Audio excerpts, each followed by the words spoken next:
Hello friends, मेरा नाम doctor सुमन है और मैं आपका स्वागत करती हूं अपने इस यूट्यूब चैनल में। आज का हमारा जो टॉपिक है वो है प्रोटीन इन यूरिन, यानी प्रोटीन यूरिया।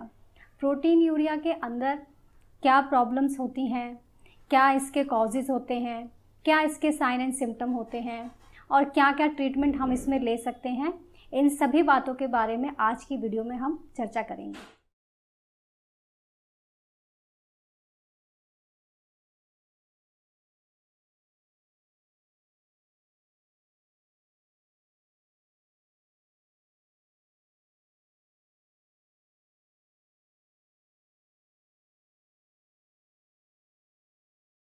तो आइए शुरू करते हैं आज का टॉपिक प्रोटीन यूरिया यानी प्रोटीन इन यूरिन।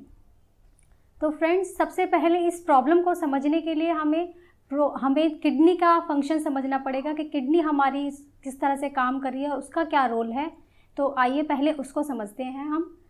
इसमें होता क्या है, जो हमारी किडनी होती है, हमारी दो किडनी होती है, एक लेफ़्ट साइड पे एक राइट साइड पे।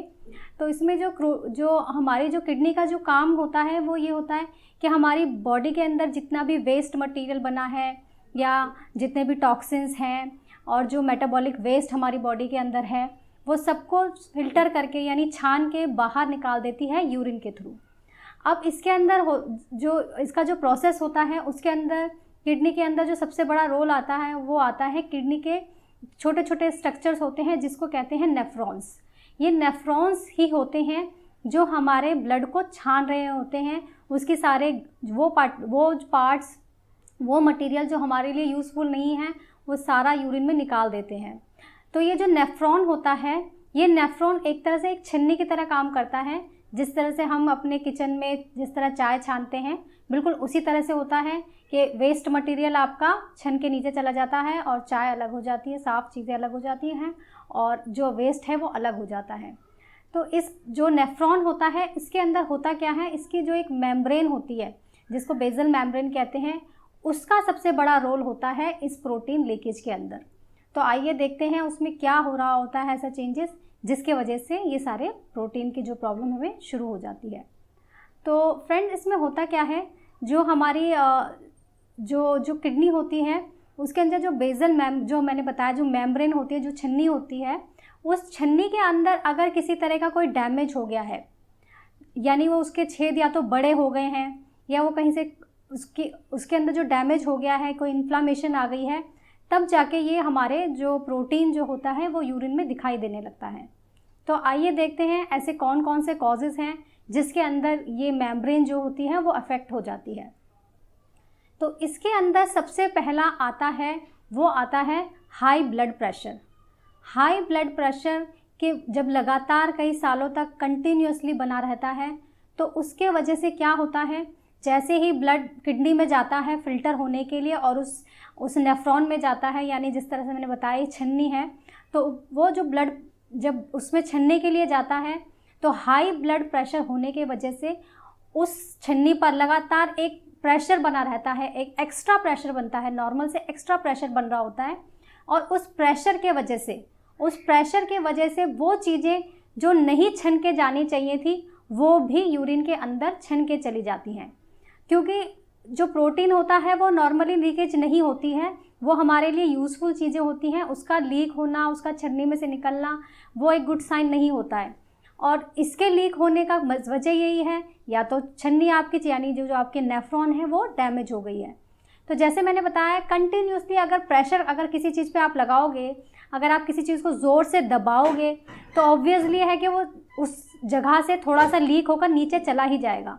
तो सेम ऐसे ही होता है, जो हमारे प्रोटीन्स के मॉलिक्यूल्स होते हैं, जो एल्बुमिन है, जो ग्लोबुलिन्स हैं, वो असल में साइज़ में बड़े होते हैं छन्नी की जो हमारी जो नेफ्रॉन है उसके छेदों से ज़्यादा।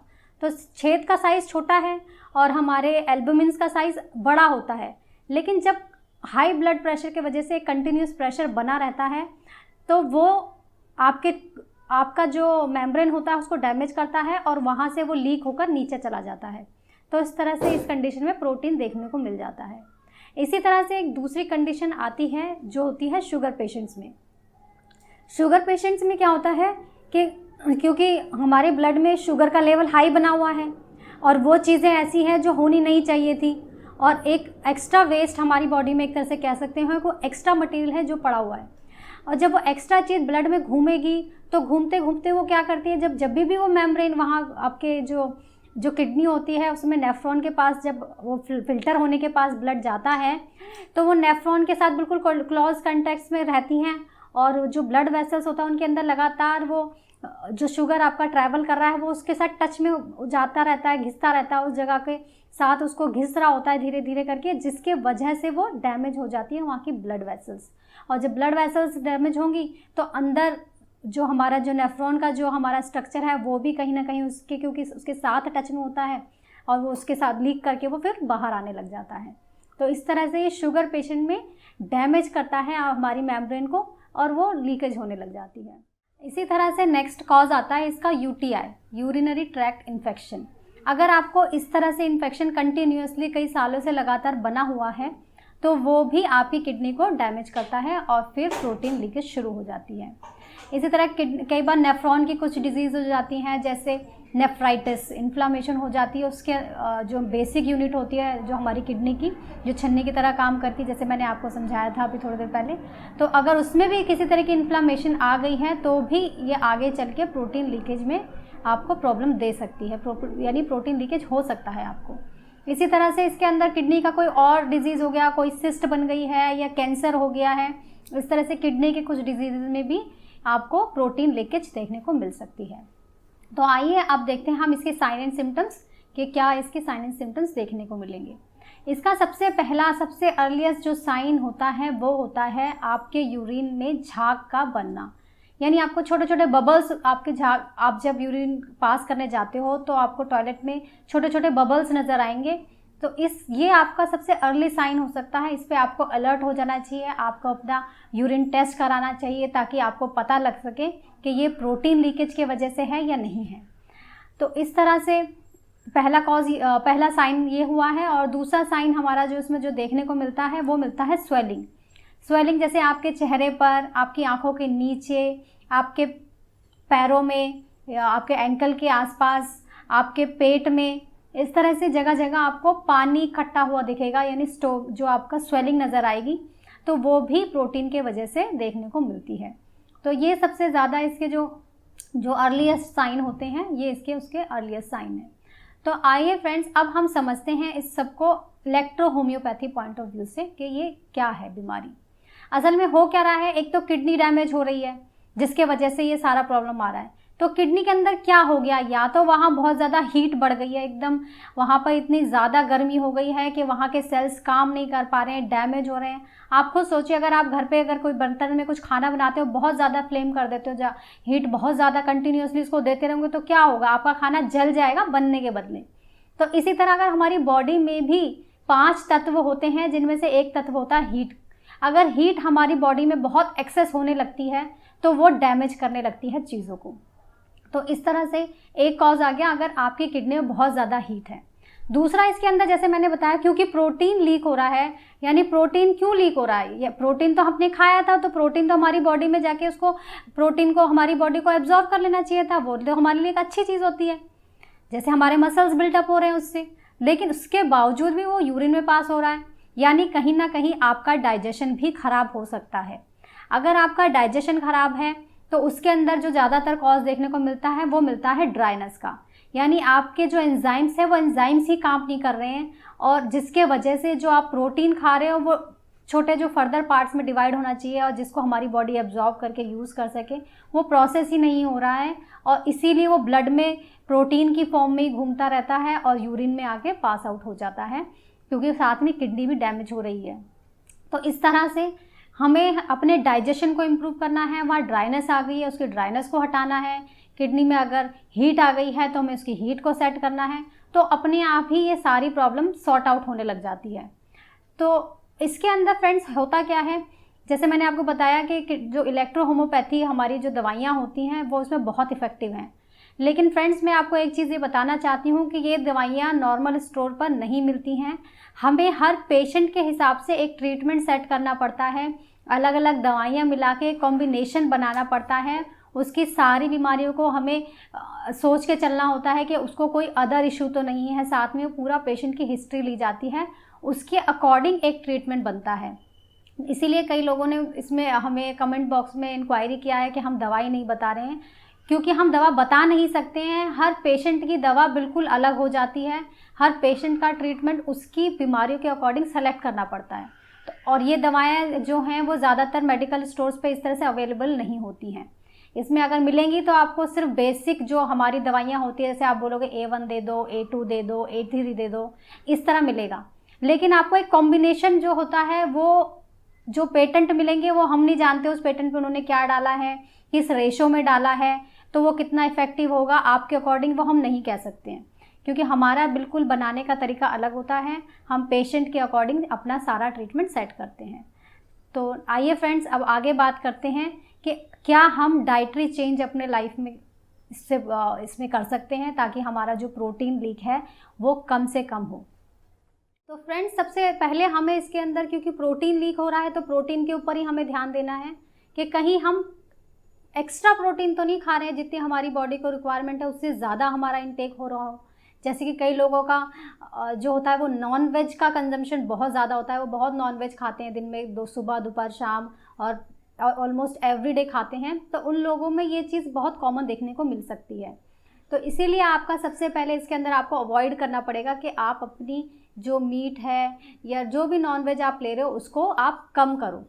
दूसरा, आप जो डाइटरी प्रोडक्ट्स हैं, वो डेयरी प्रोडक्ट्स हैं, उनको भी आप करो, उनको भी आपको कम करना चाहिए। जैसे दूध हो गया, पनीर हो गया, क्योंकि ये भी प्रोटीन के ही सोर्स होते हैं। तो हमें सबसे पहले, अगर हमारा इंटेक ज़्यादा है तो हमें इंटेक को बैलेंस करना है, पहले उसको कम करना है। दूसरी चीज़ आ जाती है कि क्या हमारा इंटेक तो ठीक है मगर उसके हमारा डाइजेशन ठीक नहीं है। जैसे मैंने आपको बताया, अगर डाइजेशन ठीक नहीं है तो थोड़ा भी खाओगे तो भी वो ज़्यादा दिखेगा। तो उसके लिए हमें हमारे स्टमक को ठीक करना होता है, हमारे लीवर को ठीक करना होता है ताकि वो अच्छे से काम करें, जिसके लिए सबसे बड़ा रोल आ जाता है आपका।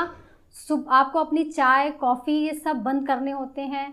आपको किसी तरह का सुबह उठ कर पराठा या फिर दूध, ये सब नहीं लेना है।